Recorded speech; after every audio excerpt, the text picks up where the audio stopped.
Hi, welcome back to my statistics class. So today we're going to talk about sample distribution of proportion, which is we may get confused about sample and distribution of mean later in your math homework. So okay, let's start it. So think about re-rolling a dice, let's say 60 times, or we roll 60 dice at one time, and we try to count how many ones that show up. Okay, so this is stimulation. And then let's try it. Let's roll the dice. So let's count how many ones. 1, 2, 3, 4, 5, 6, 7, 8, 9, 10. Okay, 10. So we expected how many ones will come up. So theoretically, if we roll 60 dice and with 1/6 probability, so we expected 10 ones will show up. But sometimes we got 10. Like this time, this experiments, we got 10. But maybe next time we might not get luck. We might get like 11 ones, or maybe we just get 8 ones. So now let's roll again. So let's count how many ones. 1, 2, 3, 4, 5, 6, 7, 8. Okay, here are 1 8. I'm sorry. There are 8 ones in these dice. Let's roll again and see what happened. If we roll again with how many ones? 1, 2, 3, 4, 5, 6, 7, 8, 9, 10, 11, 12, 13, and 14. See, each time you were expected to get different ones, but theoretically we're expecting 10. So now here is a stimulation, and now we try to recording the probability of each one to show up. Okay, so we know that the proportion is going to be what? So the sample size would be 60 dices, and then the proportion is going to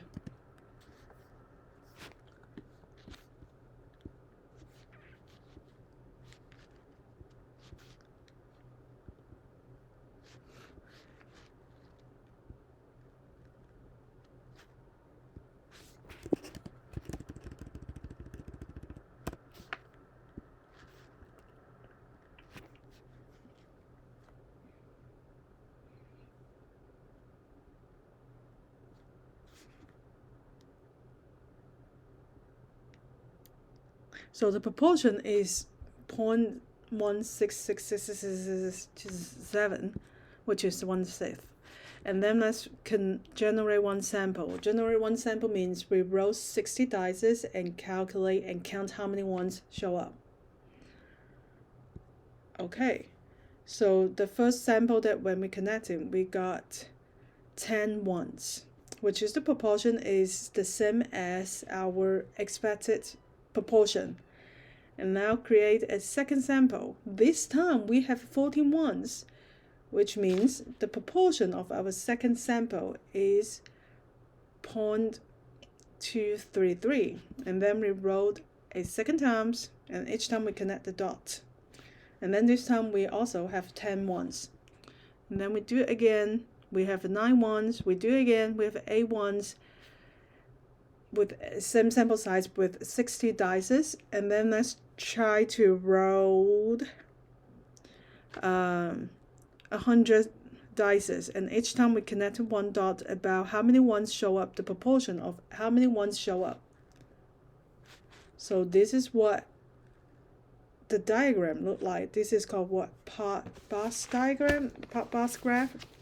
And then let's try 1000 sample. So wow, take a look. This is really close to what? A normal distribution, right? With the sample totally we did 1106 times, with the mean of 0.167 and the standard error, which is we also refer as a standard deviation of 0.047. And then let's roll another 1,000 times. So totally we got 2,106 samples. And then with the mean of 0.168 and the standard error is 0.048. So what does this tell us? Okay,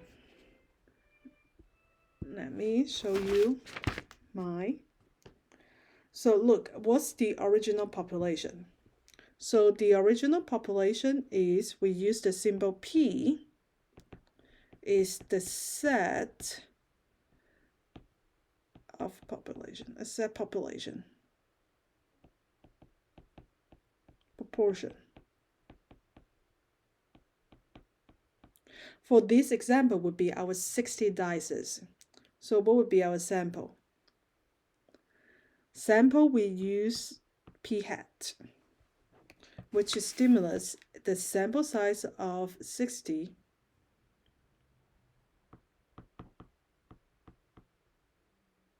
to simulate a sample size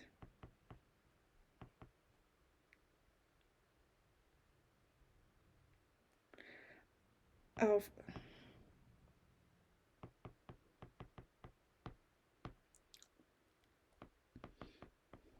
I did this wrong. The original proportion.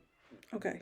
And then distribution of proportion is what? The connected sample proportion p hat.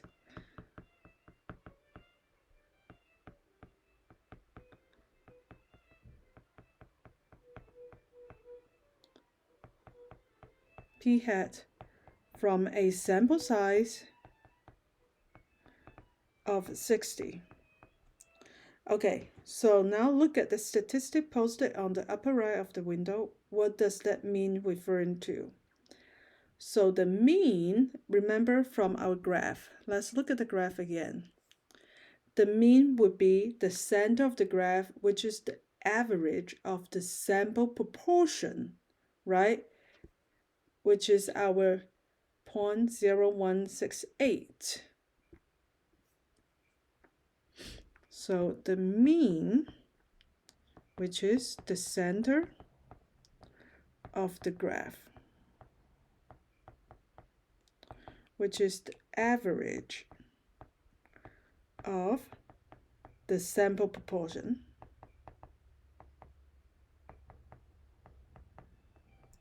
so we use the symbol mu p hat, which is equals to our proportion.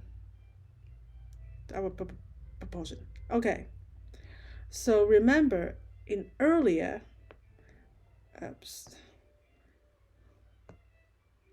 when we talked about a sample distribution of mean, we used the notation of mu s bar, which is equals to our population mu.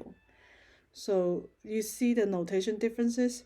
This with s bar is our sample distribution of means, whereas the p hat is our sample distribution of proportion. Okay, so what about standard deviation? So standard deviation is the spread of the graph, which is the standard deviation of the sample proportion is, we also call it standard error.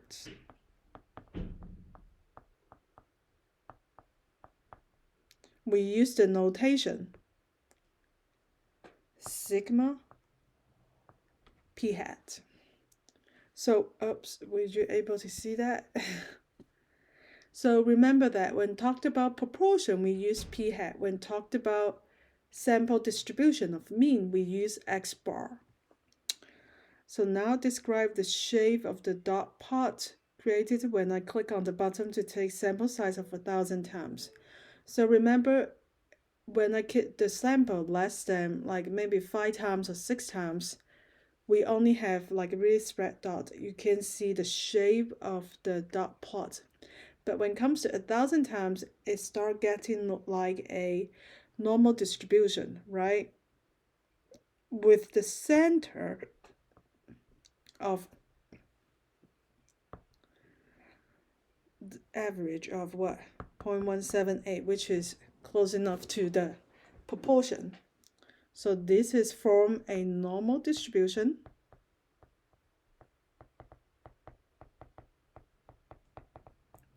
with the mean mu p hat equals to the proportion, and the sigma equals to, we are going to discuss that later. It's not going to equals to the same as the sampling distribution of means. Okay, let's do some review. Do you remember what does the sampling distribution, the sigma, the standard deviation of the sampling distribution of mean? It's going to equals to the sigma of the proportion divided by square root of the sample size. But this is going to be different. We'll talk about that later. So what does the distribution proportion look like with n equals to 10? What does the distribution of the proportion look like with n equals to 100? So now let's take a look. If n equals to 10, which is the sample size equals to 10, let's do another stimulation. So let's generate with the same rolling the dice. Instead of rolling 60 dice, we're rolling 10 dice at one time. So this is what the graph look like with 100 samples. And now let's generate 1,000 samples. It's going to spread out, right? It doesn't look like a normal distribution. But what if we change it to 100? So now instead of rolling 60 dice or 10 dice at one time, we roll 100 dice at one time. And we did 100 times. So this is a little bit close to its normal distribution. And now let's do 1,000 times. Wow, this is definitely a normal distribution, right? So what can you tell? So when n equals to 10, which is we only roll 10 dice, this is going to skewed, right? Or not a normal distribution, not necessarily to be skewed. To be more accurate, I should say not a normal distribution. But when n is big enough, this is going to become a normal distribution. So remember our central limit theorem. When can we apply to the central limit theorem? 1. It has to be independence. Second has to be randomization.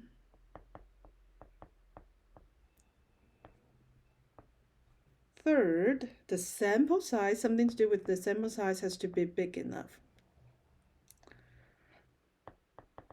Right? But now we have something called success and failure condition. We don't call it sample size when it comes to sample distribution of proportion. Sample size only applies when we talk about the sample distribution of means. But now since we're talking about the sample distribution of proportion, we call this is called success and failure condition. So what is that like? So the number of success, that means the number of how many dice show up with ones, we use NP. So the number of dice and the probability that the number of dice show up to be ones equals to 60 times 1/6, which is 10. Has to be greater than 10. That's the condition, greater or equals 10. And then the number of failure, which means the number of dice that doesn't show up with ones, which is n times 1 minus p, which is 60 times 5/6, which is 50, also greater than equals 10. That's the condition. If they're both greater than or equal to 10, then we say, hey, this is satisfy the success and value condition. Then we can apply central limit theorem. So what happens to the sample proportion as the sample size gets larger and larger? We did that simulation. Then our p-hat, which is the sampling distribution of proportion, is getting close to our real proportion. So there's one thing called the laws of large number, which means the more you repeat the process,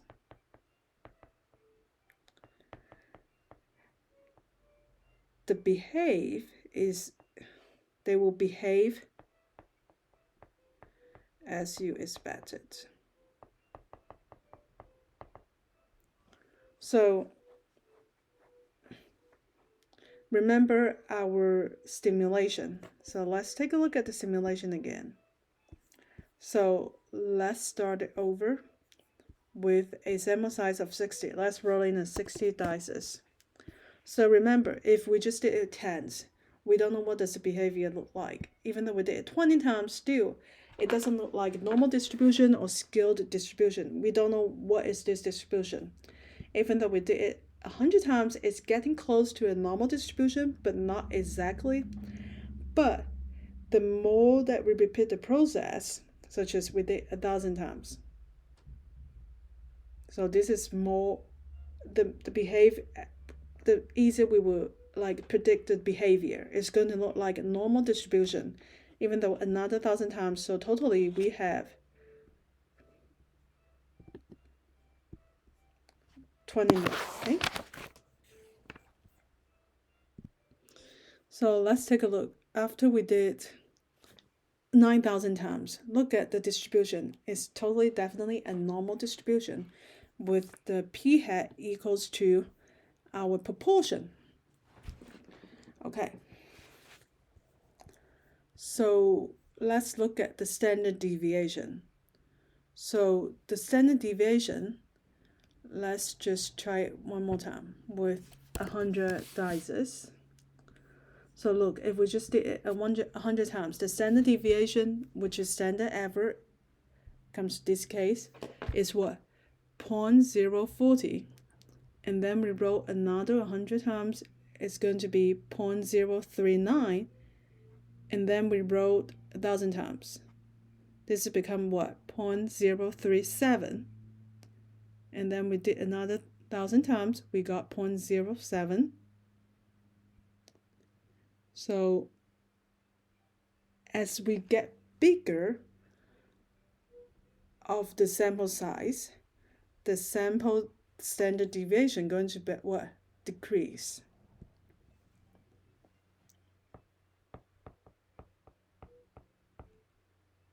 So that means become less variability.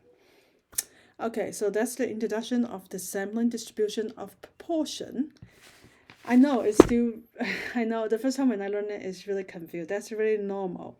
So later we will give you more about exercise and comparing the sampling distribution of proportion and sampling distribution of mean. Then you will have better grasp about what these two means, how to use these two. Okay, let's see. I'll see you next time.